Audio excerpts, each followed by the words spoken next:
Apparently, they're upset because it ate their friend. Okay, there's the friend inside. You know, give him back, please, right now. Anyway, this guy says nobody's ever seen a dinosaur. Well, why did they put them on their cave paintings? Why did they put them on ancient pottery? Why do we see so many legends of dragons if nobody's ever seen one? Down in Peru, they've got the driest desert in the world. In 1535, the Spanish conquistadors came through that area and they found stones with strange animals on them. They sent some back to the King of Spain and said, what on earth are these animals carved on these rocks? The king said, I have no clue. Today they're called the Ica burial stones from Ica, Peru.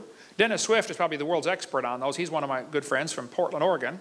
He did a great session at our boot camp in 2005, our creation boot camp we have in Pensacola, Florida. And we've got his DVDs about him speaking on the Ica stones. Oh, it's incredible. You can still get those on our website. But these stones show dinosaurs on them.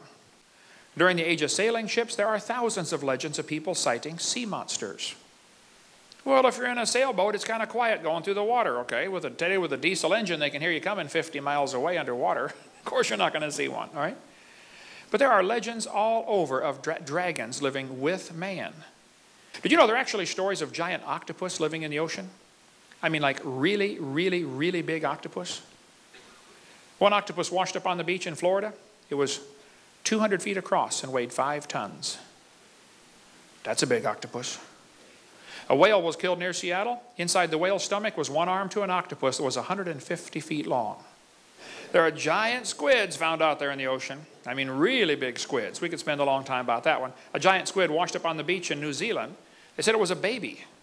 Full grown, it would have been 150 feet long. People say, no, wait, Hovind. If there are dinosaurs mentioned all through history, are dinosaurs mentioned in the Bible? But yes, dinosaurs are mentioned in the Bible. You say, I didn't see them in there.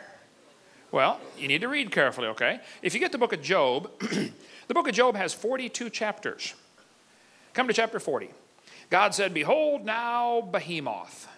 Well, what on earth is a behemoth? Well, whatever it was, Job could behold it. Because God never tells you to do something you can't do. See, God would not say, behold now behemoth, if he could not behold now behemoth. That's deep theology, I know, okay, but think it through, all right? Now, some reference Bibles say behemoth is probably the elephant or hippopotamus. Oh, that is ludicrous. I believe behemoth is the long-necked dinosaur. Now, there are 13 different long-necked dinosaurs, okay? There's the brachiosaur, the apatosaur, the cetosaur. He's got the big seat, okay? There's the blondosaur. You have to talk to her kind of slow, okay? I think behemoth is the brachiosaurus. It says he eats grass as an ox. Some people say, hey, my Bible says elephant and elephants eat grass. Well, duh, bunny rabbits eat grass too, okay? A lot of animals eat grass, right? Look at the next verse. His strength is in his loins, his force is in the navel of his belly. The biggest part on him is his belly. And they say, well, elephants have a big belly. Yes, I know. Hippopotamus have a big belly. Brachiosaurus had a big belly. He has a big belly. So does he. That is just sick. Who would pose for that? Anyway, it says, he moveth his tail like a cedar. Now hold on a minute. His tail is like a cedar tree. Have you ever seen an elephant's tail? I mean, would that remind you of a cedar tree? Or a hippo tail? Not like a cedar tree. Now, Brachiosaurus tail, yeah, that's a little more like a cedar tree than the rest of them, okay? Next verse says, his bones are as strong pieces of brass. His bones are like bars of iron. He has big, heavy-duty bones. God created the living creatures, every living creature. God made the dinosaurs. He made them. And Satan said, you know, there has to be some way I can use dinosaurs against God. But he couldn't fool Adam, not with dinosaurs. Adam named them. Can you imagine the devil walking up to Adam and saying, hey, Adam, did you know dinosaurs lived millions of years ago? Adam would say, are you stupid? There's one in the backyard right there eating on a cherry tree. I mean, what do you mean millions of years ago? The devil couldn't fool Noah.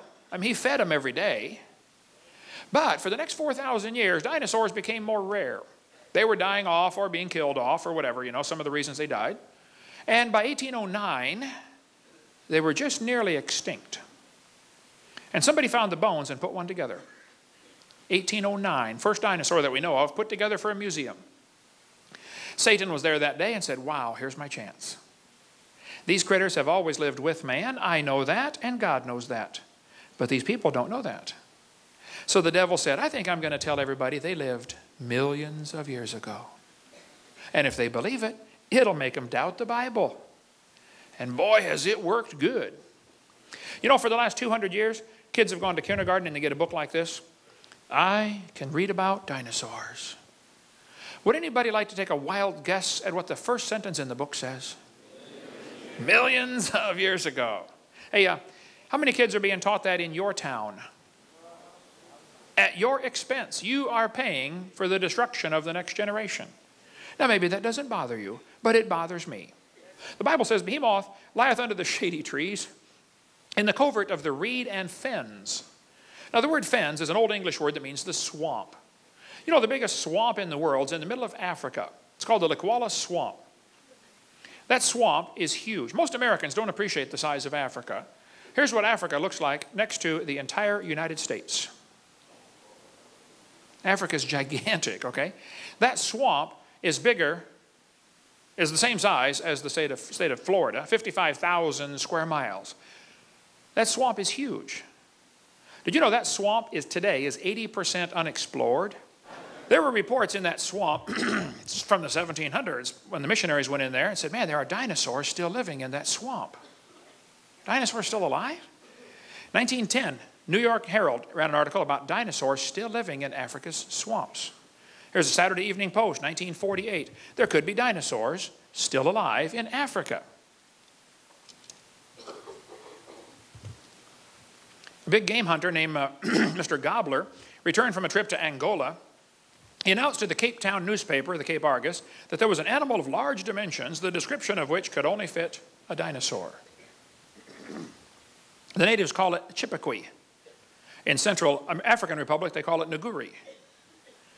Roy Mackal went there in 1980 on an expedition. He spent $250,000, went back again the next year. He went to that swamp. He said it's the most miserable swamp on planet Earth. The mosquitoes landed on them at the rate of about 1,000 an hour constantly. I mean, like swarms of dust around you. Bloodthirsty mosquitoes. 95 degrees, 95% humidity all the time. As they traveled around the swamp, the natives talked about this animal called Mahamba. He said, what's that? And they showed him a crocodile. Oh yeah, that's the Mahamba right there, Mahamba. He said, how big does it get? They pasted off on the sandbar, 50 feet long. Now, if you're a pygmy, 4'4", a 50-foot crocodile looks really big to you, okay? And everybody says, no, crocodiles, they never get past about 17 feet. Oh, I don't think that's correct. Earlier in the summer of 2005, they killed a 24-foot crocodile in that swamp. Of course, the natives will say, oh, you should see the big ones. The natives also talk about an animal they call Mokele Mbembe. Mokele Mbembe? What on earth is that? Well, if you show them the picture of an apatosaurus, they'll say, yep, that's it, Mokele Mbembe. The natives claim these animals live underwater. They're very rare. Of course, they're in the swamp in Africa, and nobody goes out at night anyway, and there's no lights over there at night. But the animals are seen mostly early morning or late in the evening when they come out, and their favorite plant is the Malombo plant. There's Dr. Mackal holding a Malombo plant. Dr. Mackal was a University of Chicago microbiology professor, and he went over there and studied this carefully and came back and wrote a book called A Living Dinosaur. Now, he believes in evolution, but his book is great about the evidence for dinosaurs still living in African swamp. They found footprints of the creatures. A missionary friend of mine was there for 43 years as a missionary, Eugene Thomas. He's in Ohio now. Here's his phone number. Call him up.